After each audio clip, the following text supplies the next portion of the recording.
ಇದು ನೇರಳೆ ಹಣ್ಣಿನ ಮರ ಈಗ. ಸೊ ಇತ್ತೀಚೆಗಂತೂ ತುಂಬಾ ಬೇಡಿಕೆ ಇರುವಂತದ್ದು. ಸೊ ಎಲ್ಲ ಬೀದಿಗಳಲ್ಲೂ ಮಾರಾಟ 400 ರೂಪಾಯಿವರೆಗೂ ಹೋಗ್ತದೆ ಹಣ್ಣು. ಇದನ್ನ ತಿಂದ್ರೆ ನಿಮ್ಗೆ ಸಕ್ಕರೆ ಕಾಯಿಲೆ ಹೋಗುತ್ತೆ, ಅದು ಇದು ಏನೆಲ್ಲ ಕಥೆಗಳು ಹೇಳಿ ಕೊಡ್ತಾ ಇದಾರೆ. ಆದ್ರೆ ನಾವು ನೇಚರ್ನ ಅರ್ಥ ಮಾಡ್ಕೊಂಡಿಲ್ಲ ಯಾರನ್ನು. ಯಾಕೆ ನೇರಳೆ ಬರ ಬಂದಿದೆ ಹೇಳಿದ್ರೆ, ಈಗ ಮಾವಿದೆಯಲ್ಲ, ಸೊ ಮಾವಿನ ಹಣ್ಣು ಬರ್ತದೆ ಈಗ. ಸೊ ಮಾವಿನ ಹಣ್ಣೆಲ್ಲ ತಿಂದು ಏನಾಗ್ತದೆ, ಲೂಸ್ ಮೋಷನ್ ಜಾಸ್ತಿ ಆಗತ್ತೆ. ಆ ಲೂಸ್ ಮೋಷನ್ ಅನ್ನ ನಿಲ್ಸಕ್ಕೆ ನೇರಳೆ ಹಣ್ಣು ಬರುತ್ತೆ, ನೇಚರ್ ಕೊಟ್ಟಿರೋದು. ಹೇಳ್ತಾ ಇದ್ರೆ, ಈಗ ಒಂದು 400 ರೂಪಾಯಿ ಕೊಟ್ಟು ತಗೊಂಡ್ಬರ್ತೀರಲ್ಲ, ಒಂದು ನೇರಳೆ ಹಣ್ಣಿನ ಗುಣ ಏನು ಅಂತ ಹೇಳಿದ್ರೆ, ಇವಾಗ ಕಿತ್ತರೆ ಸಾಯಂಕಾಲ ಅಷ್ಟೊತ್ತಿಗೆ ಮೆತ್ತಗಾಗತ್ತೆ. ಸೊ ಬೆಳಗ್ಗೆ ಅಷ್ಟೊತ್ತಿಗೆ ಹುಳ ಬೀಳ್ತದೆ ಅದಕ್ಕೆ. ಆದ್ರೆ ನಮ್ಮ ಪೇಟೆನಲ್ಲಿ ಸಿಗೋ ನೇರಳೆ ಹಣ್ಣು ಇದೆಯಲ್ಲ, 3 ದಿನ ಆದ್ರೂ ಫ್ರೆಶ್ ಆಗಿರುತ್ತೆ. ಅದು ಹಣ್ಣ. ಯೋಚನೆ ಮಾಡ್ತಾ ಇಲ್ಲ ನಾವು. ಯಾರೋ ಹೇಳಿದ್ರು ರಾಶಿ ತಿಂತಾರೆ. ಆಕ್ಚುಲಿ ಹಣ್ಣು ತಿನ್ನೋದ್ರಿಂದ ಸಕ್ಕರೆ ಕಾಯಿಲೆಗೂ ಪ್ರಯೋಜನ ಇಲ್ಲ. ಅದು ಲೂಸ್ ಮೋಷನ್ಗೆ ಅದನ್ನ ರೆಡಿ ಮಾಡುವಂತ ಕೆಲಸ ಮಾಡ್ತಾ ಇದೆ.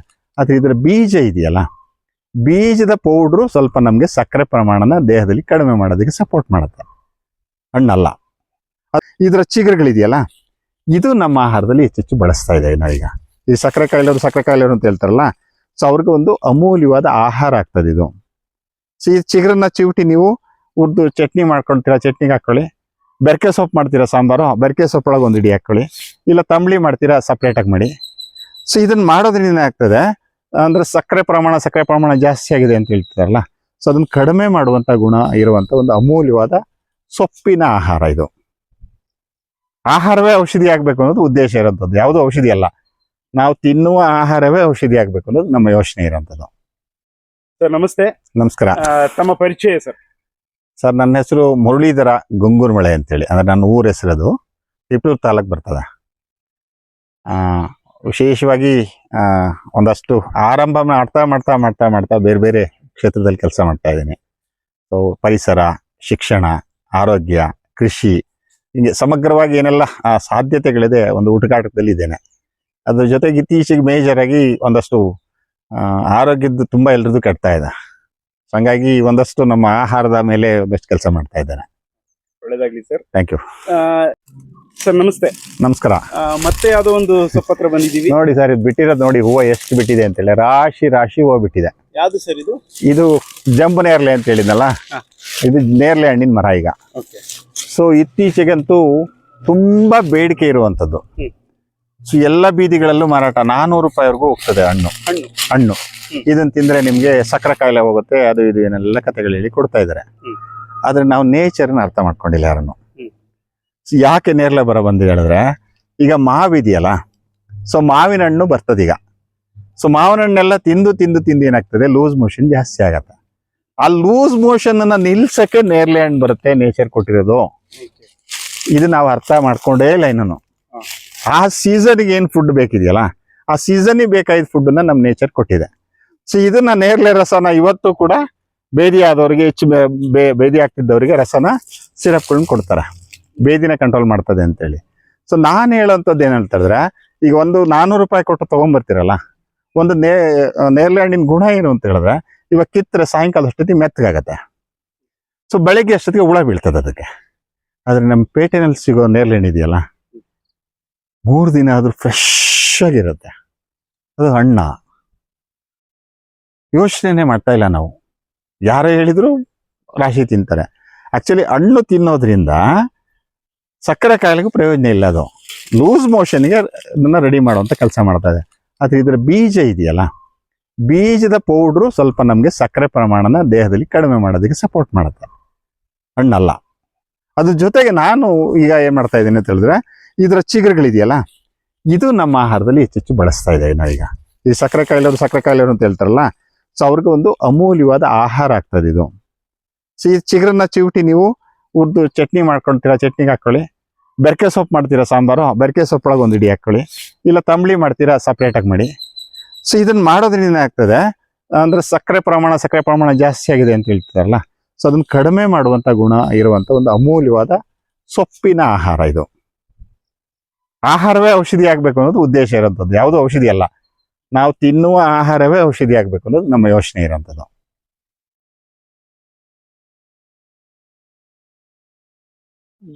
ಚಿಗುರಿಗೆ ಅಂದ್ರೆ ಆಡ್ ಆನ್ ಆಗಿ ಮಾಡ್ಕೊಂಡು ಬೆಳೆಸಿ. ಹೆಚ್ಚು ಹೆಚ್ಚು ಚಿಗುರನ್ನೇ ಆಹಾರವಾಗಿ ಬಳಸುವಂಥದ್ದು. ಜೊತೆಗೆ ನಾವು ಹೂವು ಬರ್ತದೆ ಈಗ. ಸೊ ಹೂವು ಬರುತ್ತಲ್ವಾ, ಸೊ ಹೂವು ಇದು ಮೊಗ್ಗಾಗಿದೆ ಈಗ, ಇನ್ನು ಸ್ವಲ್ಪ ಇನ್ನೊಂದು ವಾರದಲ್ಲಿ ಮೊಗ್ಗಾಗತ್ತೆ, ಹೂವಾಗತ್ತೆ. ಜಸ್ಟ್ ಹೂವನ್ನ ಸುಮ್ಮನೆ ಹಿಂಗೆ ಕೆಳಗೆ ಬಿದ್ದೋಗೋ ಹೂವು ಇದೆಯಲ್ಲ, ಒಂದಷ್ಟು ಹಿಂಗೆ ಅಲ್ಲಾಡಿಸಿದ್ರೆ ಸಾಕು, ಅಷ್ಟು ಬಿದ್ದೋಗುತ್ತೆ. ಸೊ ಅಷ್ಟು ಹೂವನ್ನ ತಗೊಳ್ಳಿ, ಒಂದು ತಂಬಳಿ ಆಯ್ತು, ಒಂದು ಚಟ್ನಿ ಆಯ್ತು.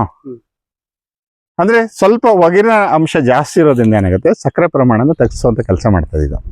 ಸರ್ ಆಗ್ಲೇ ನೀವು ಒಂದ್ ಮಾತನ್ನ ಹೇಳಿದ್ರಿ, ಹೊರಗಡೆ ಸಿಗ್ತಾ ಇರುವಂತ ನೇರಳೆ ಹಣ್ಣಿನ ಬಗ್ಗೆ. ಹೌದು, ಫ್ರೆಶ್ ಆಗಿರುತ್ತೆ. ಹೌದು, ಹೇಳಿದ್ರಿ, ಮಿರಿ ಮಿರಿ ಅಂತ ಕಾಣ್ತದೆ. ದೊಡ್ಡ ದೊಡ್ಡ ಇದೆಲ್ಲ. ಹೌದು ಹೌದು ಹೌದು. ಸೊ ಅದು ಹೆಂಗೆ ಇದಾಗಿರುತ್ತೆ ಹಾಗಿದ್ರೆ, ಅಂದ್ರೆ ಹೈಬ್ರಿಡ್ ಹೆಂಗೆ ಅದು? ಇಲ್ಲ, ಹೈಬ್ರಿಡ್ ಅನ್ನೋದಕ್ಕಿಂತ ಎಲ್ಲವನ್ನೂ ಏನು ಡೀಪ್ ಫ್ರೀಸ್ ಮಾಡಿರ್ತಾರೆ ಅವರು. ನಮ್ಮ ಆಪಲ್ ಬರ್ತಾ ಇದೆಯಲ್ಲ, ಆಪಲ್ 365 ದಿನ ಬೆಳೀತದ? ನಾವ್ ಯಾರು ಪ್ರಶ್ನೆ ಮಾಡ್ಲಿಲ್ಲ. ಆದ್ರೆ ಮಾರ್ಕೆಟ್ ಅಲ್ಲಿ 365 ದಿನ ಇರುತ್ತೆ. ಹೆಂಗಿರುತ್ತೆ? ಕೋಲ್ಡ್ ಫ್ರೀಸ್ ಅಲ್ಲಿ ಇಟ್ಟಿರ್ತಾರೆ, ಜೊತೆಗೆ ಕೋಟ್ ಎಲ್ಲ ಆಗಿರುತ್ತೆ. ಸೊ ಅದೇ ತರದಲ್ಲಿ ನಾನು ದಯಮಾಡಿ ನೀವು ಪೇಟೆನಲ್ಲಿ ಹಣ್ಣು ಕೊಂಡು ತಿನ್ನೋದಿರಲ್ಲ, ಎಷ್ಟು ಕಡಿಮೆ ಮಾಡ್ತೀರಾ ನಿಮ್ಮ ಆರೋಗ್ಯ ಚೆನ್ನಾಗಿರ್ತದೆ. ಸೊ ನೀವು ಅಟ್ಲೀಸ್ಟ್ ಹಳ್ಳಿಗಳಿಗೆ ಬನ್ನಿ. ಆ ಸೀಸನ್, ನಾನು ಸೀಸನ್ ಫುಡ್ ಅಂತ ನಿಮ್ಗೆ ಒತ್ತಿ ಹೇಳ್ತಿರ್ತೀನಿ. ಆ ಸೀಸನ್ ಅಲ್ಲಿ ನಿಮ್ಗೆ ಪೇಟೆನಲ್ಲಿ ಮಾರಾಟ ಶುರುವಾಗಿದೆ, ಯಾವುದೋ ಒಂದು ಹಳ್ಳಿಗೆ ಬನ್ನಿ, ತುಂಬಾ ಪ್ರೀತಿಯಿಂದ ನೋಡ್ತಾರೆ. ಎಲ್ಲೋದ್ ರಸ್ತೆನಲ್ಲಿ ಮರಗಳಿರ್ತದೆ, ತೋಪುಗಳಿರ್ತದೆ. ಸೊ ಅಲ್ಲಿ ಒಂದೊಂದು ಇಡೀ ಹಣ್ಣು ತಿಂದೋಗಿ, ಸೊ ಆ ಸೀಸನ್ ಅಲ್ಲಿ ಹಣ್ಣು ತಿನ್ನೋದ್ರಿಂದ ಇಡೀ ವರ್ಷದಲ್ಲಿ ನನಗೇನ್ ನನ್ನ ದೇಹಕ್ಕೆ ಬೇಕಾದ ಪೋಷಕಾಂಶಗಳು ಅಂತ ಏನ್ ಹೇಳ್ತೀವಲ್ಲ ನಾವು, ಆ ಮೈಕ್ರೋ ನ್ಯೂಟ್ರಿಯೆಂಟ್ಸ್ಗಳನ್ನ ಸೊ ಅದು ಕಲೆಕ್ಟ್ ಮಾಡಿ ಇಟ್ಕೊಳ್ಳೋಂಥ ಕೆಲಸ ಮಾಡ್ತಾ ಇದ್ದು. ಸೊ ವರ್ಷದಲ್ಲಿ 365 ದಿವಸ ತಿನ್ನೋದಲ್ಲ ಯಾವ್ದನ್ನು, ಆ ಸೀಸನ್ ಅಲ್ಲಿ ಮಾತ್ರ ತಿನ್ನಿ ಅಂತ ಹೇಳ್ತೀನಿ ನಾನು. ಯೂಶಲಿ ಬೇಸಿಗೆ ಟೈಮ್ ಅನ್ಸುತ್ತೆ ಅಲ್ವಾ? ಈಗ ಮಳೆಗಾಲ ಆರಂಭ ಆಗ್ತದೆ, ಈಗ ಅದೇ ಕಳೆದ್ಮೇಲೆ ನಮ್ಗೆ ತುಂಬಾ ಬರ್ತದೆ. ಈಗ ಆಷಾಢದಲ್ಲಿ ತುಂಬಾ ಜಾಸ್ತಿ ಬರುತ್ತೆ. ಆಷಾಢದಲ್ಲಿ ವಿಶೇಷವಾಗಿ ಅಂತ ಹೇಳಿದ್ರೆ ಗಾಳಿ ಜಾಸ್ತಿ ಬರುತ್ತೆ. ಬಹಳ ಹುಷಾರಾಗಿರ್ಬೇಕು ನೇರಳೆ ಮರ, ಯಾಕಂದ್ರೆ ಕೊನೆ ಗಟ್ಟಿ ಇರಲ್ಲ ಇದು. ಕೊನೆ ಮುರ್ಕೊಂಡ್ ಬಿದ್ದು ಸುಮಾರು ಇದೆಲ್ಲ ಆಗಿದೆ.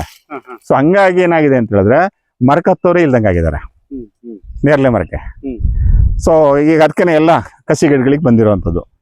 ತುಂಬಾ ಹುಷಾರಾಗಿ ಇದನ್ನ ಹ್ಯಾಂಡಲ್ ಮಾಡ್ಬೇಕಿದೆ ಮರಕ್ಕೆ ಹತ್ತೋದನ್ನ. ಆಷಾಢದಲ್ಲಿ ನಿಮ್ಗೆ ಸಮೃದ್ಧಿಯಾಗಿ ಹಣ್ಣು ಸಿಗುತ್ತೆ. ಎಲ್ಲಿ ಸರ್ ಜಾಸ್ತಿ ಬೆಳೆಯುವಂತದ್ದು? ಎಲ್ಲ ಕಡೆನೂ ಬೆಳೀತದೆ. ನಮ್ಮಲ್ಲೆಲ್ಲ ನೇರಳೆ ತೋಪು ಅಂತ ಇತ್ತು. ಸುಮಾರು ಒಂದು ತೋಪ್ ಒಳಗಡೆ 15-20 ವೆರೈಟಿ ಮರಗಳು ಇದ್ವು. ಸೊ ನಮ್ದು ಏನಾಗಿದೆ ಅಂತ ಹೇಳಿದ್ರೆ ಡೈವರ್ಸಿಟಿ ಕಡಿಮೆ ಆಗ್ತಾ ಇದೆ. ಕಾರಣ ಏನು ಅಂತ ಹೇಳಿದ್ರೆ ಯಾವುದೋ ಒಂದು ಚೆನ್ನಾಗಿರೋದನ್ನ ಕಂಡ್ರೆ ಅದನ್ನ ಮಲ್ಟಿಪ್ಲೈ ಮಾಡೋದು ಜಾಸ್ತಿ ಆಗಿದೆ. ತುಂಬಾ ಚೆನ್ನಾಗಿರ್ಬೇಕು, ದಪ್ಪ ಇರ್ಬೇಕು, ರುಚಿ ಇರ್ಬೇಕು ಅಂತ ಕಥೆ ಹೇಳ್ತಾ ಇವೆಲ್ಲವೂ ನಮ್ಮ ಪ್ರಾಣಿ ಪಕ್ಷಿಗಳ ಆಹಾರಗಳಿದ್ವು. ಸೊ ಈ ಮರಗಳನ್ನ ತೆಗಿತಾ ಇದ್ದಾರೆ. ಸೊ ಗಿಡದಲ್ಲಿ ಹಣ್ಣು ಬಿತ್ತ ಅಷ್ಟು ಕಿತ್ಕೊಂಡೋಗಿ ಮಾರಾಟ ಮಾಡ್ಬೇಕು ಅನ್ನೋ ತಲೆಯಲ್ಲಿ ಬಂದ್ಬಿಟ್ಟಿದೆ. ಸೊ ಅಕ್ಕಿ ಪಕ್ಷಿಗಳನ್ನ ಸಾಕೋರು ಯಾರು ಪಾಲಿನೇಟ್ ಮಾಡೋರು ಯಾರು, ಈ ಜೀವಿಗಳಿಗೆ ಆಹಾರ ಕೊಡೋರು ಯಾರು, ಇದನ್ನ ಯೋಚನೆ ಮಾಡ್ತಾ ಇಲ್ಲ. ಕಮರ್ಷಿಯಲ್ ಆಗೇ ಯೋಚನೆ ಮಾಡ್ತಾರೆ. ಪ್ರತಿಯೊಂದೂ ಕಮರ್ಷಿಯಲ್ ಆಗಿ ನನಗೇ ಸಿಗ್ಬೇಕು ಅಂತ ಹೋಗ್ತಾ ಇದ್ದಾರೆ. ಸೊ ಹಂಗಾಗಿ ನೇಚರು ಪಾಠ ಕಲಿಸ್ತಾ ಇದೆ. ಸೊ ಅವು ಇದ್ರೆ ನಾವಿರ್ತೇವೆ. ಒಟ್ಟಾರೆ ಈಗ ನೇರಳೆ ಹಣ್ಣು ತಿನ್ನೋದ್ ಬಿಟ್ರ ಅಥವಾ ಈ ಚಿಗುರು ಎಲೆ ಬಿಟ್ರ? ಆರಂಭದಲ್ಲಿ ಬೇಸಿಗೆ ಶುರುವಾಗ್ತದೆ. ಬೇಸಿಗೆ ಶುರುವಾದ ಕೂಡಲೇ ಚಿಗುರು ಶುರುವಾಗತ್ತೆ. ಸೊ ಆರಂಭದಲ್ಲಿ ಚಿಗುರು ನಮ್ಮ ಆಹಾರ. ನಾನು ಹೇಳೋಂಥದ್ದು ಔಷಧಿ ಹೇಳಲಿಕ್ಕೆ ಹೋಗ್ತಾ ಇಲ್ಲ ಯಾರಿಗೂ. ಆಹಾರವೇ ಔಷಧಿ ಆಗ್ಬೇಕು ಅಂತೇಳಿ. ಸೊ ಇದು ಆಹಾರವಾಗಿ ಬಳಸ್ಕೊಳ್ತೀರಿ. ಸೀಸನ್ ಅಲ್ಲಿ ನಿಮ್ಗೆ ಹಣ್ಣು ಸಿಗತ್ತೆ. ಸೊ 1 ತಿಂಗಳು ಚಿಗುರು ಸಿಗ್ತದೆ. ಸೊ 1 ತಿಂಗಳು ಹೂವ ಸಿಗ್ತದೆ ನಿಮ್ಗೆ, 1 ತಿಂಗಳು ಹಣ್ಣು ಸಿಗ್ತದೆ. ಸೊ 3 ಬಳಸ್ಕೊಳ್ಳಿ ಅಂತ ನಾನು ಹೇಳ್ತಾ ಇರೋದು. ಹಣ್ಣಿಗೆ ಅಷ್ಟೇ ಸೀಮಿತ ಆಗ್ಬೇಡಿ ನೀವು ಅಂತ. ಇದರಲ್ಲಿ ಇದೆ ಚಿಗುರಿಗೂ ಕೂಡ ಅಷ್ಟೇ ವ್ಯಾಲ್ಯೂ ಇದೆ. ಸಮಗ್ರ ಮಾತಾಡ್ತಿರಲ್ವಾ, ಸಮಗ್ರ ಅಂತಂದ್ರೆ ಹಣ್ಣಲ್ಲ. ಸೊ ಅದ್ರ ಹೂವು ಕೂಡ ಒಂದು ಅಮೃತವಾದ ತಂಬಳಿ ಆಗ್ತದೆ. ಸೊ ಚಿಗುರು ಕೂಡ ಇದನ್ನ ಆಹಾರದಲ್ಲಿ ಬಳಸ್ಕೊಂಡ್ರೆ ಏನಾಗುತ್ತೆ, ಆ ಸಕ್ಕರೆ ಪ್ರಮಾಣನ ಕಡಿಮೆ ಮಾಡೋದಕ್ಕೆ ಸಪೋರ್ಟ್. ಹೇಗೆ ಯಾವ ಆಹಾರದಲ್ಲಿ ಬಳಸ್ಕೋಬಹುದು ಸರ್ ಇದನ್ನ, ಈ ಎಲೆಯ ಚಿಗುರು? ಇದನ್ನ ನಾನು ಹೇಳಿದ್ದು, ಒಂದು ಮೇಜರ್ ಆಗಿ ತಂಬಳಿ ಮಾಡ್ತೀರಿ, ಎರಡನೇದು ಚಟ್ನಿ ಮಾಡ್ತೀರಿ. ಇನ್ನ ಚಿಗುರು ಸಿಗ್ತಾ ಬೆರಕೆ ಸೊಪ್ಪು ಸಾರು ಮಾಡ್ತೀವಲ್ಲ ನಾವು, ಬೆರಕೆ ಸೊಪ್ಪಳ 4 ಕುಡಿ ಹಾಕಿದ್ರೆ ಮುಗಿದೋಯ್ತು. ಬಸ್ಸಾರು ಮಾಡ್ತಿರೋ, ಮಶಾಪ್ ಮಾಡ್ತಿರೋ, ಉಳ್ಶಾಪ್ ಮಾಡ್ತೀವಿ, ಏನಾರ ಮಾಡಿ. ಸೊ ಎಲ್ಲದ್ರೊಳಗಡೆ 4 ಎಲೆಗಳು ಹೋಯ್ತು ಅಂತ ಹೇಳಿದ್ರೆ ಸೊ ನಮ್ಗೆ ಸಮಗ್ರವಾದ ಪೋಷಕಾಂಶಗಳು ನಮಗೆ ಸಿಗ್ತಾ ಹೋಗುತ್ತೆ. ಇದರಿಂದ ಏನ್ ಪೋಷಕಾಂಶಗಳಿದೆ ಸರ್ ಮೇಜರ್ ನಮಗೆ ಸಿಗುವಂತದ್ದು?